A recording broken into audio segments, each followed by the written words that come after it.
اللہ سبحانہ تبارک و تعالی فی کتابہ المجید والفرقان الحمید وهو قولہ الحق۔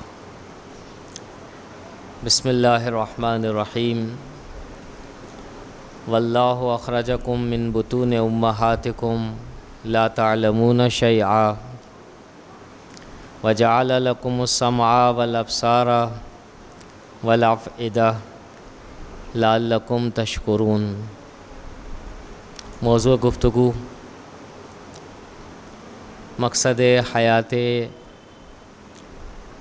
انسان اور انسانی۔ دوسرے الفاظ میں خداوند عالم نے مجھے اور آپ کو خلق نہیں کیا، وجود عطا نہیں کیا، مگر ایک خاص مقصد کی خاطر۔ تیسرے الفاظ میں میرا اور آپ کا وجود اس دنیا میں بغیر ہدف کے اور بغیر مقصد کے نہیں، اور اس مقصد کو قرآن مجید میں خداوند عالم نے مختلف آیات کے ذریعے سے ڈیلیور کیا ہے اور بیان کیا ہے، جس میں سب سے زیادہ معروف آیت سورہ ذاریات کی آیت نمبر 56 ہے کہ ہم تقریباً سب کے سب اس آیت کے حافظ بھی ہیں۔ وما خلقت الجن والانس الا لیعبدون۔ میں نے جنوں اور انسانوں کو خلق نہیں کیا مگر اپنی بندگی کے لیے، اپنی پرستش کے لیے۔ اس آیت کا ظاہر یہی بتلا رہا ہے کہ ہم اور آپ اللہ کی عبادت کے لیے خلق کیے گئے ہیں۔ عبادت کے معنی کیا ہیں اور اس کی حقیقت کیا ہے؟ یہی نماز، یہی روزہ، یہی زکوٰۃ، یہی حج، یہی امر بالمعروف و نہی المنکر قرآن اور احادیث کے ذریعے سے تعارف کروایا گیا ان کاموں کا ایک نام کے ذریعے سے، اور وہ ہے عبادت کا۔ جانتے ہو نماز کیا چیز ہے؟ کا نماز عبادت ہے۔ روزہ، حج، زکوٰۃ وغیرہ وغیرہ سب کے سب عبادت ہیں، لیکن عزیزان من، ان نمازوں کو پڑھ کر اور انجام دے کر، ان روزوں کو رکھ کر کہ جو عنقریب چند دنوں کے بعد ماہ مبارک رمضان شروع ہونا چاہتا ہے، حج اگر کسی پر واجب ہو جائے، حج کو انجام دے کر زکوٰۃ ادا کرنا اگر کسی پر واجب ہو جائے، زکوٰۃ ادا کر کے آیا واقعاً یہ ظاہری اعمال انجام دے کر ایک انسان عابد ہو جاتا ہے، عبادت گزار اسے کاؤنٹ کیا جاتا ہے یا نہیں؟ اگر ایسا ہو تو پھر ہم اکثر انسانوں کو ان اعمال کو انجام دیتے ہوئے جب دیکھتے ہیں تو ان سب کو ہم کاؤنٹ کرنا چاہیں گے کہ یہ سب کے سب عبادت گزار ہیں، لیکن جیسے ہی مسجد سے باہر نکلے نہیں، جا نماز سے بلند ہوئے نہیں اور دوسرے کام انجام دینا شروع کیے نہیں، نماز اپنی جگہ پر اور ہماری اور آپ کی ایکٹیویٹی دوسرے مقام پر۔ آسان زبان میں یہی نماز، یہی روزہ، یہی حج اور زکوٰۃ جس کی ظاہری صورت ہے، ظاہری چہرے ہیں ان کے، وہ ظاہری چہرے صرف مسجد کی حد تک اور اپنے مقام کی حد تک، لیکن جب ہم اپنی زندگی میں آتے ہیں، اٹھک اور بیٹھک کو انجام دیتے ہیں، سوتے ہیں اور جاگتے ہیں اور کھاتے ہیں اور پیتے ہیں، وہاں ہمیں اگر یہ نماز نہ دکھائی دے، یہ روزہ دکھائی نہ دے، یہ حج دکھائی نہ دے، تو ایسی صورت میں اس قسم کے کاموں کو کہ جو نماز و روزہ و حج و زکوٰۃ ہے، پھر بھی جو ہے عبادت تصور کیا جائے گا یا نہیں؟ آسان الفاظ میں مختصر سی نشست ہے۔ نماز کہتے کس کو ہیں؟ روزہ کسے کہا جاتا ہے؟ مختلف عبادتوں کے جو نام ہم جانتے ہیں وہ کیا ہیں؟ آسان الفاظ میں اس کا جواب، یہ ساری عبادتیں کچھ بھی نہیں، اور اگر ہیں تو عمل کا نام ہے۔ چھٹے امام جعفر صادق علیہ الصلوۃ والسلام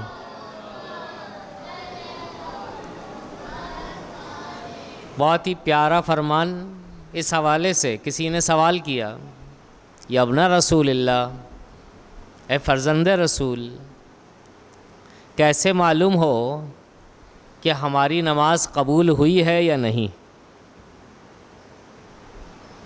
معیار کیا ہے اور کسوٹی کیا ہے؟ کس طرح سے پہچانے کہ ہماری نماز قبول ہوئی یا نہیں؟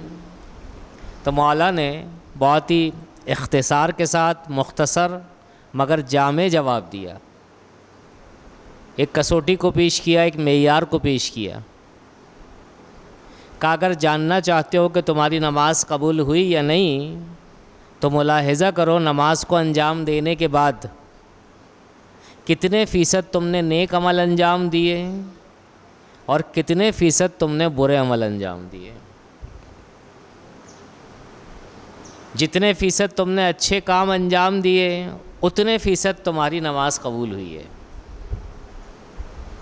اور جتنے فیصد جو ہے تم نے گناہ انجام دیے ہیں اتنے فیصد تمہاری نماز قبول نہیں ہوئی ہے۔ بس اس فرمان سے معلوم ہوتا ہے کہ ہماری نمازوں کا تعلق ہمارے عمل سے ہے، کہ اگر ہماری نمازیں ہمیں متحرک کریں، ہمیں ایکٹیو کریں مختلف نیک کاموں کو انجام دینے کے لحاظ سے، تو وہ جو نماز ہم نے پڑھی ہے وہ نماز ہوگی۔ لیکن اگر ہمیں ایکٹیو نہ کریں، نیک کام کو انجام دینے کے لحاظ سے آگے نہ بڑھائے، تو پھر وہ نماز نہیں ہے۔ یہی عالم روزے کا بھی ہے۔ روزہ کسے کہتے ہیں؟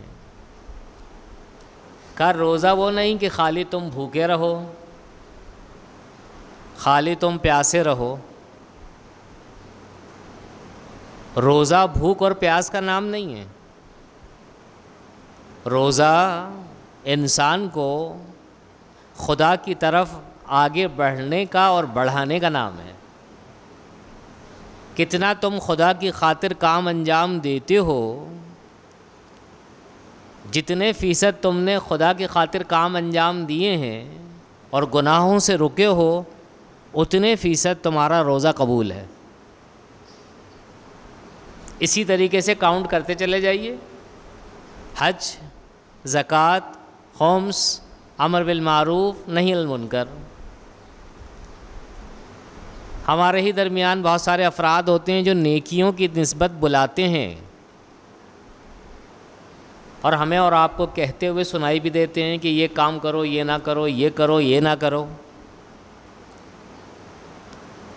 یہ کام بظاہر عبادت محسوس ہوتا ہے کیونکہ امر بالمعروف ہے، نہی عن المنکر ہے۔ فروعات دین میں اصول دین کے بعد جو فروعات دین کاؤنٹ ہوتے ہیں، نماز و روزہ و حج و زکوٰۃ، اسی کی فہرست میں آگے بڑھ کر امر بالمعروف و نہی عن المنکر ہے، ایک فروعات دین میں سے ایک فرع ہے۔ بظاہر عبادت محسوس ہوتا ہے، لیکن اگر خود کہنے والا عمل نہ کرے تو اس کہنے سے اس کو کچھ ملے گا نہیں، یعنی اسے یہ عمل اس کا عبادت کاؤنٹ نہیں ہوگا۔ اسے دوسرے الفاظ میں کہتے کیا ہیں؟ اسے دوسرے الفاظ میں کہتے ہیں کہ ایک انسان کے جسے غور سے سنیے گا، ایک انسان کے جسے خدا نے خلق کیا ہے، اسے وجود عطا کیا، یہ پورا جسم اسے دیا، یہ کائنات عطا کی، مختلف نعمتیں عطا کی، ان نعمتوں کے مقابلے پر اگر انسان شکریہ ادا کرے تو ایسے انسان کو کہا جاتا ہے انسان واقعی۔ لیکن اگر انسان نہ اپنے وجود کی نسبت کی جو خدا کا عطا کردہ ایک گفٹ ہے، اسی طریقے سے اطراف میں بہت ساری نعمتیں مجھے اور آپ کو جو ملی ہوئی ہیں، نعمتیں کاؤنٹ ہوتی ہیں، اگر ہم حق کے نعمت کو ادا نہ کریں تو یہ ناشکری ہوگی۔ خدا یہ کہتا ہے کہ ان تمام نعمتوں کا شکریہ اور تھینکس چاہتا ہوں میں۔ کتنا تم میں کوئی شکر گزار ہے وہی انسان ہے۔ مولانا آپ نے یہ کہاں سے کہا؟ آپ سب کے سب سوال کریں ہم سے۔ اس کا جواب یہی سرنامہ کلام میں جو ہم نے آیت پڑھی، اب اس کا وقت ہے کہ میں آپ کو اس کے بارے میں عرض کروں۔ سورہ نحل آیت نمبر 78، بہت ہی پیاری آیت اور اس سوال کا جواب۔ واللہ اخرجکم من بطون امہاتکم لا تعلمون شیئا۔ جانتے ہو میں اللہ کون ہوں؟ اللہ کہہ رہا ہے جس نے تمہیں تمہاری ماؤں کے شکم سے وجود عطا کیا، لیکن جب تمہیں وجود عطا کیا تمہاری ماؤں کے شکم سے تو تمہاری کیفیت کیا تھی؟ لا تعلمون شیئا، تم جاہل تھے۔ یعنی انسان دنیا میں آتا ہے عالم ہو کر نہیں آتا ہے، جاہل ہو کر آتا ہے، اللہ کہہ رہا ہے۔ لیکن تمہیں دنیا میں تو ہم نے جو ہے بغیر علم کے بھیجا ہے، لیکن خبردار و خبردار و خبردار، دنیا سے جب میں تمہیں واپس بلاؤں گا نا، جاہل ہو کر مت آنا، عالم بن کر واپس آنا۔ یہ کہا خدا نے؟ فوراً بات کہا۔ وَجَعَلَ لَكُمُ السَّمْعَ وَالْأَبْصَارَ وَالْأَفْئِدَةَ۔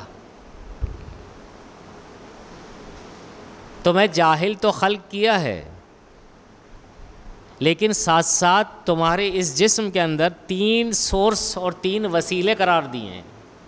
بہت شکریہ۔ 3 وسیلے قرار دیے ہیں تمہارے عالم ہونے کے۔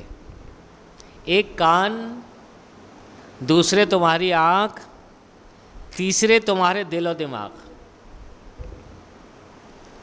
3 ذریعے قرار دیے ہیں، اور ان تینوں ذریعوں کے ذریعے سے بھرپور کام لینا۔ کانوں سے خوب سنو اور توجہ سے سنو، آنکھوں سے خوب دیکھو اور توجہ سے دیکھو، دل و دماغ سے ان سنی ہوئی چیزوں کو اور ان دیکھی ہوئی جو ہے چیزوں کو تجزیہ کرو، تجزیہ و تحلیل کرو، اینالائز کرو۔ اور جب تم ایسا کام کرو گے تو میں تمہیں جانتے ہو کیا شمار کروں گا اور کیا کاؤنٹ کروں گا، تم عالم ہو جاؤ گے۔ لیکن چلیں آگے تھوڑا سا، نہیں کہا عالم ہو جاؤ گے، لعلکم تشکرون۔ تم جب ان کانوں کو، ان آنکھوں کو، ان دل و دماغ کو جب یوز کرو گے نا تو تم شکر گزار بندے ہو جاؤ گے۔ آسان الفاظ میں عزیزان من، یہ کان ہے سننے کے لیے، بہت ساری باتیں میں نے اور آپ نے سنی نہیں ہوتی، لیکن جب سنتے ہیں جو چیز سنی بھی نہیں ہوتی، اور جب سنتے ہیں تو ہم عالم ہو جاتے ہیں۔ بہت ساری چیزیں، بہت سارے منظر ہم نے دیکھے نہیں ہوتے، بہت سارے لوگوں کی نسبت ہم واقف نہیں ہوتے ہیں، لیکن جیسے ہی نظارہ کرتے ہیں، جیسے ہی دیکھتے ہیں، فوراً جو کیا ہمارے ذہن کے اندر ان کی تصویر آتی ہے۔ یہ تصویر علم ہے۔ لیکن یاد رکھیں عزیزان من، خدا اس آیت میں یہ کہنا چاہ رہا ہے ہر منظر کو مت دیکھو، ہر کان پڑی آواز کو مت سنو، وہ آواز سنو کہ جو تمہیں نفع دے، وہ منظر دیکھو کہ جو تمہیں جو ہے فائدہ دے۔ جب ایسا کرو گے نا تو صرف تم عالم نہیں ہوگے بلکہ تم شکر گزار بندے ہو جاؤ گے۔ اور یہیں سے جو ہے میں اور آپ نتیجہ لے سکتے ہیں، اور وہ نتیجہ یہ ہے کہ اللہ ہمیں اپنا شکر گزار بندہ دیکھنا چاہتا ہے، یعنی اسے ایسا انسان پسند ہے کہ جو انسان واقعی ہو، اور انسان واقعی کی ڈیفینیشن اور تعریف اللہ کے نزدیک شکر گزاری ہے، شکر گزار بندہ ہے۔ ملاحظہ کریں جو شکر گزار نہیں ہوتا ہے نا، تو انڈرسٹوڈ ہے، اس آیت سے ہی معلوم ہو رہا ہے کہ جو کان کو تو یوز کرتا ہے مگر بھرپور یوز نہیں کرتا، جو دیکھتا ہے لیکن بھرپور انداز میں دیکھتا نہیں ہے، جو سوچتا ہے لیکن بھرپور انداز میں پراپرلی سوچتا نہیں ہے، ایسا انسان کہ جو کان کو صحیح استعمال نہ کرے، آنکھوں کو صحیح استعمال نہ کرے، دل و دماغ کو صحیح استعمال نہ کرے، ایسا انسان اس آیت کے ذریعے سے معلوم ہو رہا ہے کہ وہ ناشکرا ہے،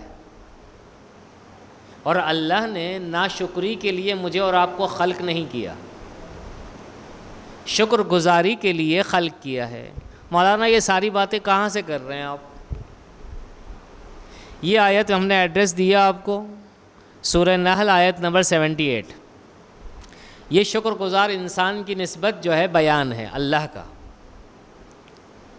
لیکن اگر کوئی انسان ناشکرا ہو تو خدا کے نزدیک اس کا عنوان کیا ہے؟ میں اور آپ تو یہ کہتے ہیں ناشکرا، لیکن آیا اللہ بھی اسے ناشکرا کہتا ہے؟ اللہ اسے کیا کہتا ہے؟ کن ناموں سے پکارتا ہے؟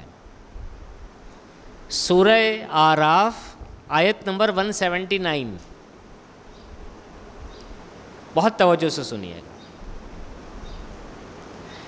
اس آیت کریمہ میں اللہ نے جو ناشکری کرتا ہے اس کا تعارف کروایا ہے، اور بہت ہی جو ہے فصاحت و بلاغت کے ساتھ اس مطلب کو بیان کیا ہے۔ وَلَقَدْ زَرَعْنَا، بہت توجہ سے سنیے گا، وَلَقَدْ زَرَعْنَا لِجَهَنَّمَ كَثِيرًا مِنَ الْجِنِّ وَالْإِنسِ، کا جانتے ہو عزیز انسانوں، ہم نے اکثر جنوں اور انسانوں کو کس کے لیے خلق کیا ہے؟ ان کا مقصد خلقت کیا ہے؟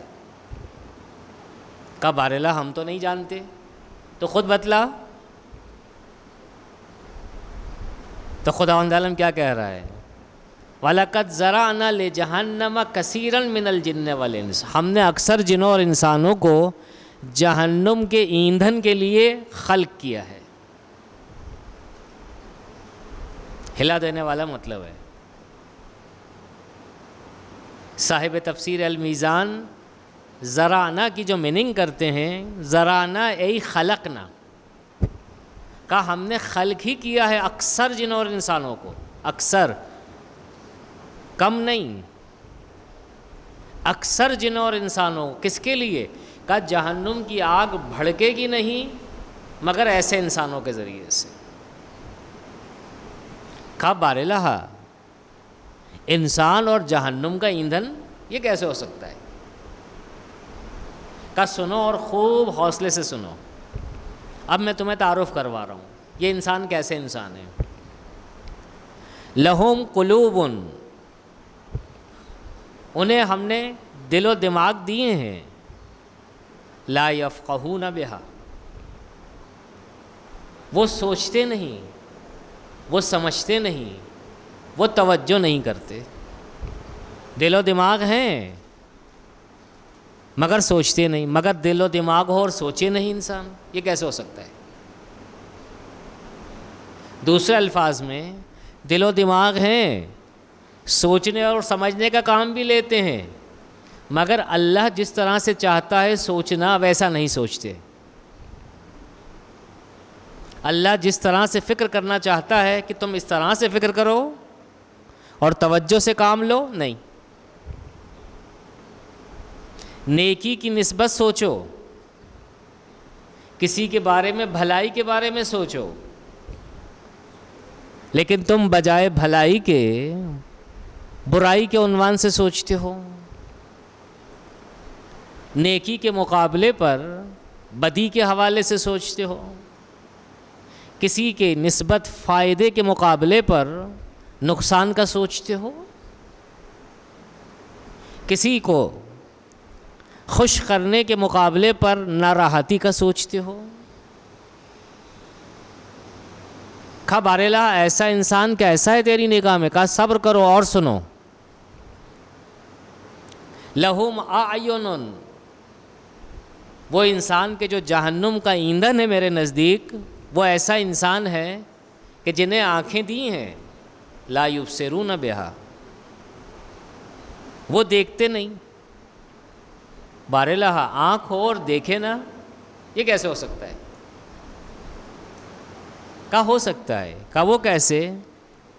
کہا وہ دیکھتا ہے مگر میں جہاں چاہتا ہوں وہاں نہیں دیکھتا. میں جس چیز کی نسبت کہتا ہوں وہاں مت دیکھ تو وہاں دیکھتا ہے. برائی سے روکا ہے کہ برے منظر کو مت دیکھ،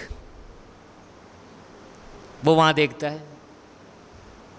ہر اس منظر کو دیکھ کہ جو میرا پسندیدہ منظر ہے، لیکن وہ وہاں نہیں دیکھتا.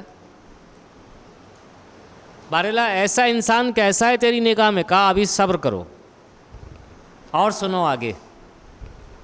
لہم آذان، وہ انسان کہ جسے ہم نے جہنم کا ایندھن قرار دیا ہے، وہ ایسا انسان ہے کہ جو صاحب کان ہے، کان رکھتا ہے، لا یسمعون بہا، وہ سنتا ہی نہیں. بارالہ کان ہو اور سنے نا، یہ کیسے ممکن ہے؟ کہا یہ ممکن ہے. جس چیز کو سننے کے لیے ہم نے کہا ہے وہ نہیں سنتا. ان کانوں کو میں نے دیا ہے خاص چیزوں کو سننے کے لیے اور خاص چیزوں سے جو ہے بند کرنے کے لیے، لیکن جس چیز سے روکا ہے وہ سنتا ہے، جس چیز کے لیے کہا ہے کہ بھائی اس کی نسبت سنو، وہ نہیں سنتا ہے. کہا اب سنو. جانتے ہو ایسا انسان کون ہے میری نگاہ میں؟ یہ انسان نہیں، چہرہ انسان کا ہے. اولئک کالانعام، یہ حیوان ہے، حیوان. اللہ کہہ رہا ہے اس انسان کو حیوان یعنی چوپایا. کیوں کہا چوپایا ہے اس کو؟ جبکہ خدا نے جو سورہ نحل کی آیت ہم نے جو ہے سرنامہ کلام میں پڑھی اور تھوڑی سی جو ہے تشریح آپ کی خدمت میں عرض کی. خدا کہتا ہے ہم نے اس انسان کو ماں کے بطن سے وجود عطا نہیں کیا مگر 3 وسیلوں کے ساتھ، اس لیے کہ جاہل تھا. سماعت دی، بصارت دی، دل و دماغ دیے. انہیں جو ہے وہ کام بروئے کار لاتا ہے اور شاکر بندہ ہو جاتا ہے، عالم بندہ ہو جاتا ہے. یعنی دوسرے الفاظ میں جو ان تینوں چیزوں کو پراپر یوز کرے وہ شاکر ہے. اور اس آیت کریمہ میں کہا جو ناشکرا بندہ ہے نا، وہ آنکھ کو یوز نہیں کرتا صحیح، وہ کان کو یوز نہیں کرتا صحیح، دل و دماغ سے جو ہے جو سوچنے کی چیزیں ہیں وہ سوچتا نہیں، وہ حیوان ہے میرے نزدیک۔ اور اس کے بعد کہا بل ہم اضل، بلکہ اس سے بھی بدتر۔ کیوں بدتر کہا؟ اس لیے کہ روز محشر، غور سے سنیے گا، روز محشر یہ حیوان خدا کے سامنے حاضر ہوگا جو چوپایا ہے، حقیقی حیوان۔ کہا بارلہا، ایک بات کرنا چاہتا ہوں تجھ سے۔ کہا کیا چاہتا ہے کہنا؟ کہا ایسے انسان کو مجھ سے کیوں تعبیر کیا؟ تو نے مجھے خلق کیا نہیں مگر جس مقصد کے لیے، وہ سارے مقصد پورے کر رہا ہوں، اور سارے مقصد پورے کیے ہیں میں نے، کہیں چوہوں چرا نہیں کیا۔ یہ انسان جس مقصد کے لیے تو نے خلق کیا، ذرہ برابر تیرے راستے میں حرکت نہیں کی اس نے، تو نے کیوں جو ہے مجھ سے اس کو تعبیر کیا؟ میں تو اچھا ہوں اس سے۔ اس کے بعد خدا کیا کہتا ہے؟ بل ہم اضل، حیوان سے بھی بدتر ہے۔ بس حیوان گیا سائٹ پر۔ ایسے انسانوں کو خدا نے کیا تعبیر کیا؟ اولئک هم الغافلون۔ کلام کو جب جو ہے خاتمہ دیا اور ختم کیا خداوند عالم نے، تو کہا ایسا انسان جانتے ہو کیسا ہے اور کیوں ایسا ہوا؟ کہا یہ اپنی غفلت کے ہاتھوں اسیر ہے اور یہ غافل ہے۔ بس مقصد حیات انسانی ہوشیاری، ہوشیاری اور ہوشیاری ہے، غافل نہ ہونا ہے۔ غفلت انسان کب کرتا ہے، کیوں کرتا ہے؟ جب بات آئیے سنتے جائیے۔ میں اور آپ دو چیزوں کے ہاتھوں اسیر ہوتے ہیں اکثر۔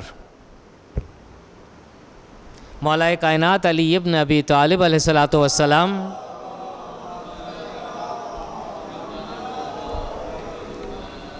مفات الجناح میں دیکھیں، دعاؤں میں سے ایک دعا ہے بے نام دعائے صبا۔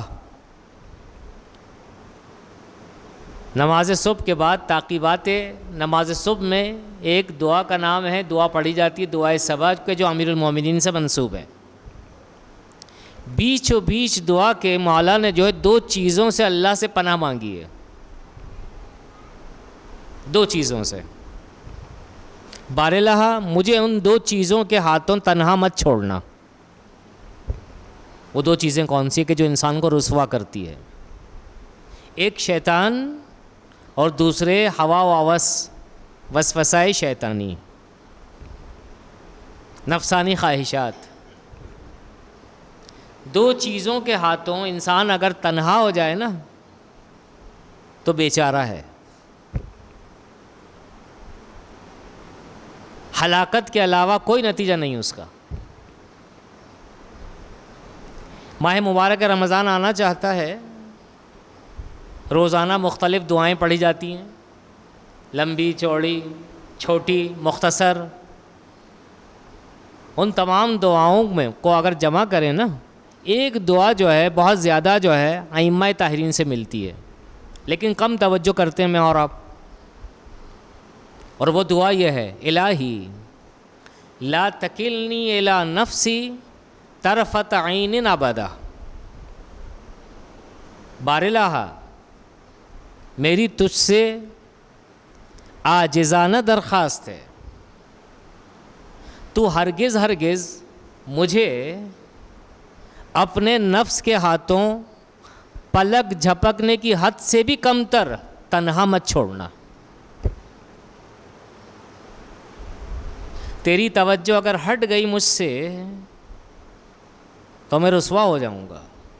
الہی لا تکلنی الی نفسی طرفۃ عین ابدا۔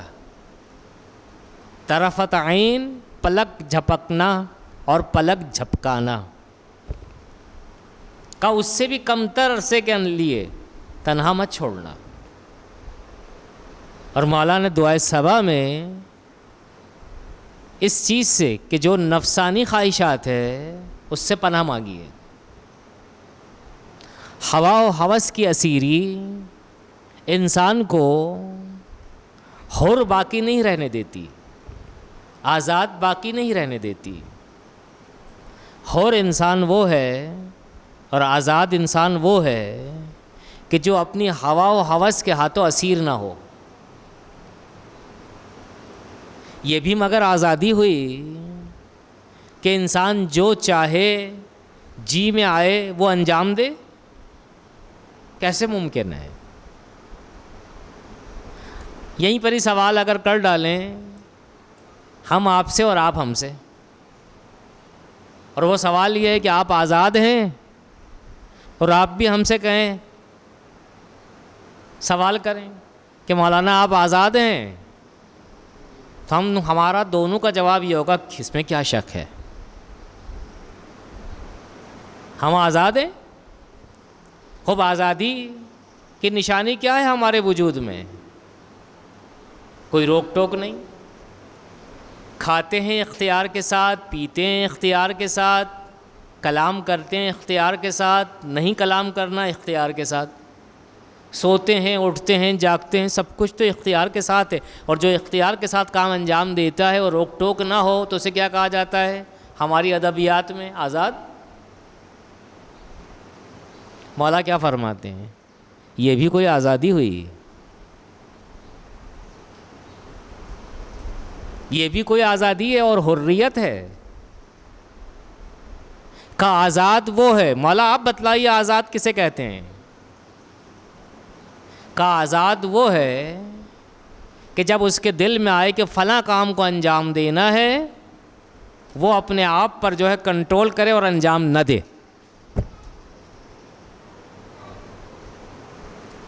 قابل غور ہے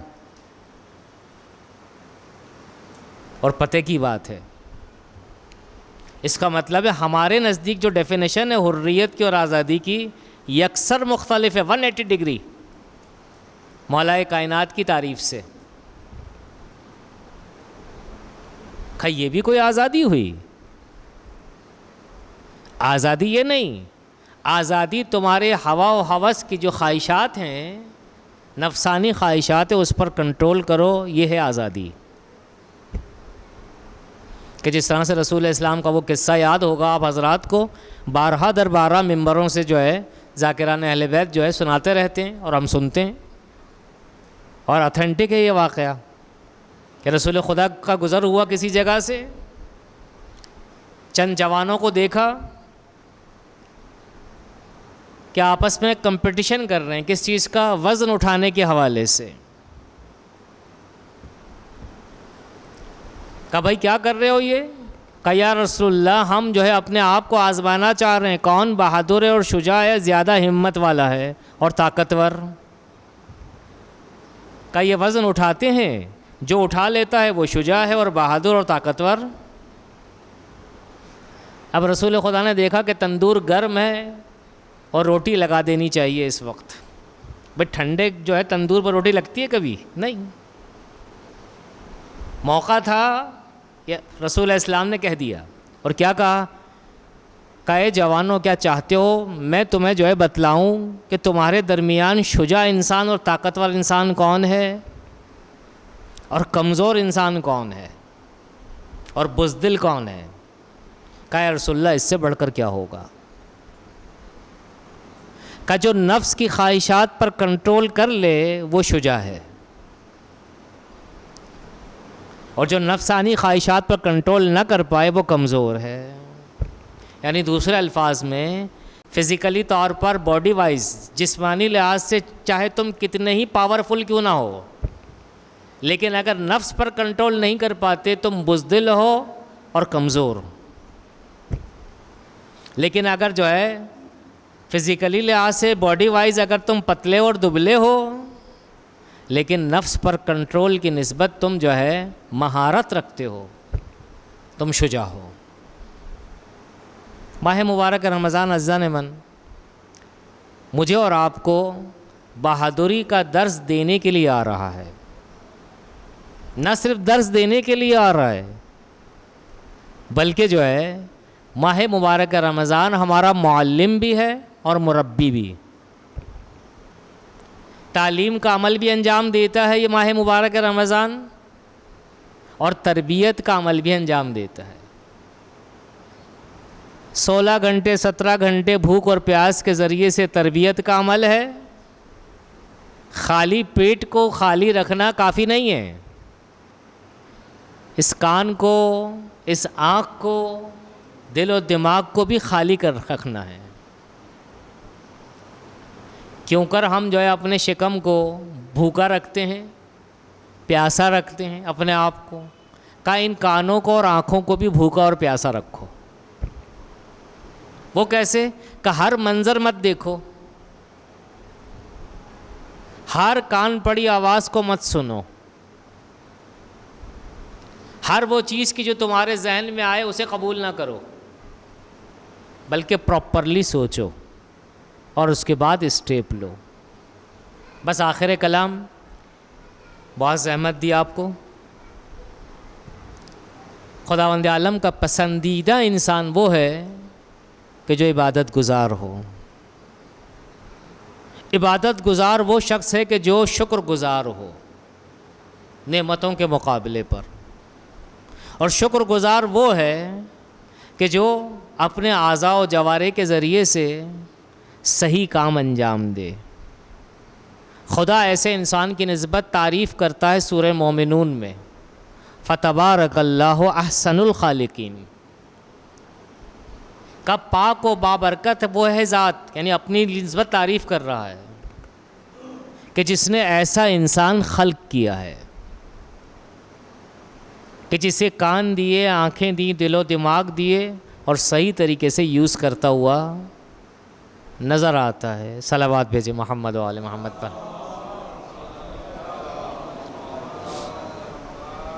آئیے خداوند عالم، یا علی، آئیے خداوند عالم سے دعا کرتے ہیں، بار الہ ہماری اس قلیل عبادت کو قبول فرما، اعمال صالحہ بجا لانے کی توفیق عطا فرما، ہمارے گناہوں کی مغفرت فرما، جو پریشان حال ہیں ان کی پریشانیوں کو دور فرما، جو مقروض ہیں انہیں قرض سبکدوشی عطا فرما، بار الہ جو بیمار ہیں انہیں بیمار کربلا کے صدقے میں شفاء عاجل اور صحت کامل عطا فرما، بار الہ جو مرحوم ہو چکے ہیں ان کی مغفرت فرما، بار الہ شہدائے ملت کے درجات بلند ہیں، شہدائے ملت کو شہدائے کربلا کے ساتھ محشور فرما، جو حج و زیارات کے متمنی ان حج و زیارات سے مشرف فرما، امام زمانہ کے ظہور میں تعجیل عطا فرما، ہمیں ان کے اعوان و انصار میں شامل فرما، ربنا تقبل منا انک انت السمیع العلیم۔